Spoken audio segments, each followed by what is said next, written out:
Oke, balik lagi di Parley Channel. Terima kasih yang sudah klik dan nonton video ini. Sebelum lanjut ke prediksi, silakan teman-teman klik dulu tombol subscribe-nya dan nyalakan loncengnya agar tidak ketinggalan prediksi-prediksi terbaru dari saya. Baik, saya ucapkan terima kasih yang sudah subscribe. Semoga sehat selalu dan lancar rezekinya. Baik, lanjut lagi untuk prediksi hari ini teman-teman. Di sini saya ambil yang pertama yaitu English Premier League mempertemukan antara Sheffield United yang akan menjamu West Brom. Sheffield United berada peringkat 20, sementara West Brom berada peringkat 19. Head to headnya satu kali dimenangkan oleh Sheffield United, 3 kali dimenangkan oleh West Brom dan 1 kali imbang untuk 5 pertemuan terakhirnya. Jadi untuk head to headnya West Brom masih sangat diunggulkan di sini dengan 3 kali kemenangan. Untuk 5 laga terakhirnya Sheffield United agak galau dia, 3 kali kemenangan dan 2 kali kekalahan. Terakhir kalah saat bertandang ke markas Manchester City 1-0. Sementara di kubu West Brom sendiri agak galau juga ini, hanya 1 kali kemenangan, 2 kali imbang dan 2 kali kekalahan. Terakhir imbang saat menjamu Fulham 2-2. Untuk pemain sendiri ada 5 orang dari Sheffield United dan 1 orang dari West Brom yang diprediksi tidak akan bermain. Jadi untuk ukuran minus setengah saya tahan, saya ambil West Brom plus setengah atau over 2/4 teman-teman. Saya lebih feeling ke over undernya di sini. Mudah-mudahan banyak golnya teman-teman. Jika teman-teman punya feeling lain boleh tuliskan di kolom komentar. Lanjut kita ke pertandingan selanjutnya. Di sini ada Wolves yang akan menjamu Arsenal. Wolves berada peringkat 14, sementara Arsenal berada peringkat 10. Untuk head to headnya 2 kali dimenangkan oleh Wolves, 2 kali imbang dan 1 kali dimenangkan oleh Arsenal. Dari segi head to headnya Wolves masih cukup diunggulkan dengan 2 kali kemenangan. Sementara di 5 laga terakhirnya Wolves agak galau memang dia ini, hanya 1 kali kemenangan, 1 kali imbang dan 3 kali kekalahan. Terakhir kalah saat bertandang ke markas Crystal Palace 1-0. Sementara di kubu Arsenal sendiri 2 kali kemenangan, 2 kali imbang dan 1 kali kekalahan. Jadi terakhir imbang saat menjamu MU 0-0. Untuk pemain sendiri ada sekitar 7 orang dari Wolves dan 5 orang dari Arsenal yang diprediksi tidak akan bermain. Jadi untuk minus seperempat di sini ukurannya saya ambil Arsenal minus seperempat atau over 2/4. Kalau saya teman-teman, saya lebih feeling ke handicapnya Arsenal minus seperempat. Lanjut kita ke Newcastle United yang akan menjamu Crystal Palace. Newcastle United berada peringkat 15, sementara Crystal Palace berada peringkat 13. Untuk head to headnya 2 kali dimenangkan oleh Newcastle, 2 kali dimenangkan oleh Crystal Palace dan 1 kali imbang. Jadi masih 50-50 untuk kedua tim. Sementara di 5 laga terakhirnya Newcastle agak galau memang, hanya 1 kali kemenangan dan 4 kali kekalahan. Terakhir tidak disangka-sangka dia bisa mengalahkan Everton di kandang Everton dengan skor 0-2. Sementara di kubu Crystal Palace sendiri agak galau juga, hanya 1 kali kemenangan, 1 kali imbang dan 3 kali kekalahan. Terakhir menang juga saat menjamu Wolves 1-0. Ini pertandingan antara kedua tim menang ini. Untuk pemainnya sendiri ada 3 orang dari Newcastle dan 7 orang dari Crystal Palace yang diprediksi tidak akan bermain. Jadi di sini untuk ukuran leg-legan saya ambil Newcastle 0-0 atau over 2/4. Saya lebih feeling ke handicapnya teman-teman 0-0 untuk Newcastle.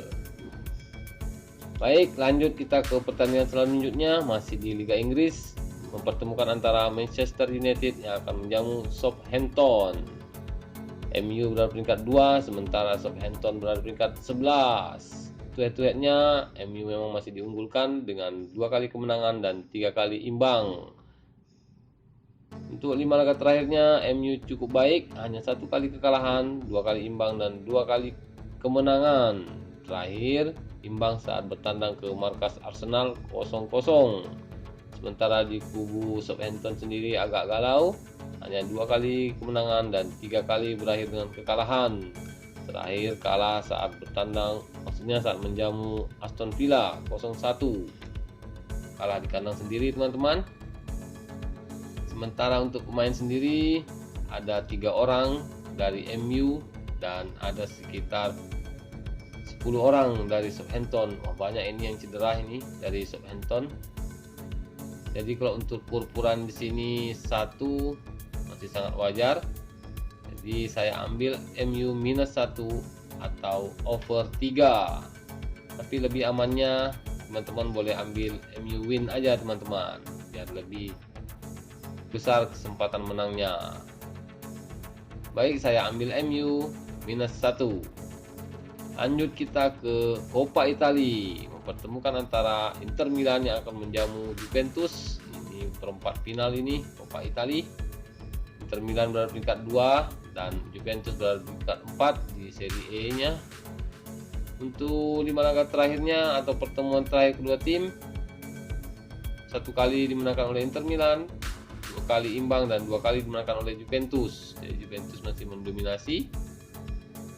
Di 5 laga terakhirnya Inter Milan cukup baik, tidak pernah kalah, 2 kali imbang saja dan 3 kali kemenangan. Terakhir menang besar saat menjamu Benevento 4-0. Sementara di kubu Juventus sendiri cukup baik juga, hanya 1 kali kekalahan dan 4 kali kemenangan beruntun. Terakhir menang saat menjamu atau bertandang ke markas Sampdoria maksudnya teman-teman. Jadi menang 0-2.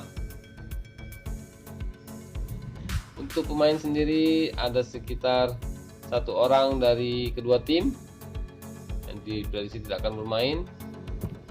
Jadi untuk purpuran seperempat saya ambil Juventus plus seperempat atau over 2,5 teman-teman. Saya lebih feeling ke handicapnya Juventus plus seperempat. Lanjut kita ke Championship, English Championship. Di sini ada Millwall yang akan menjamu Norwich City. Millwall berada peringkat 16, sementara Norwich City berada peringkat 1. Untuk head to headnya 1 kali imbang, 1 kali dimenangkan oleh Millwall dan 3 kali dimenangkan oleh Norwich City. Norwich masih sangat diunggulkan di sini. Di 5 laga terakhirnya Millwall memang cukup galau, hanya 1 kali kemenangan, 2 kali imbang dan 2 kali kekalahan. Terakhir imbang saat bertandang ke markas Cardiff 1-1.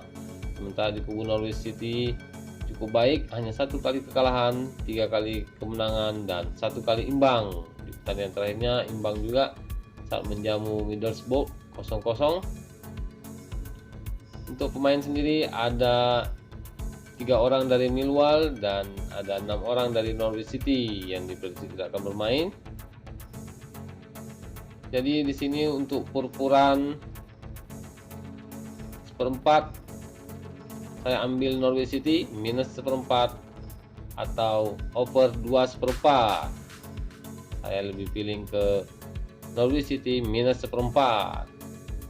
Lanjut lagi, masih di English Championship, saya ambil Bournemouth AFC yang akan menjamu Sheffield Wednesday. Bournemouth berada peringkat 6, sementara Sheffield Wednesday berada peringkat 23. Untuk head to headnya 1 kali imbang, 1 kali dimenangkan oleh 2 kali dimenangkan oleh Bournemouth dan 2 kali juga dimenangkan oleh Sheffield Wednesday. Jadi masih 50-50 untuk kedua tim.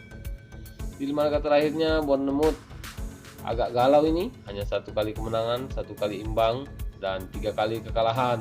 Kekalahan terakhir saat bertandang ke markas Reading dengan skor 3-1.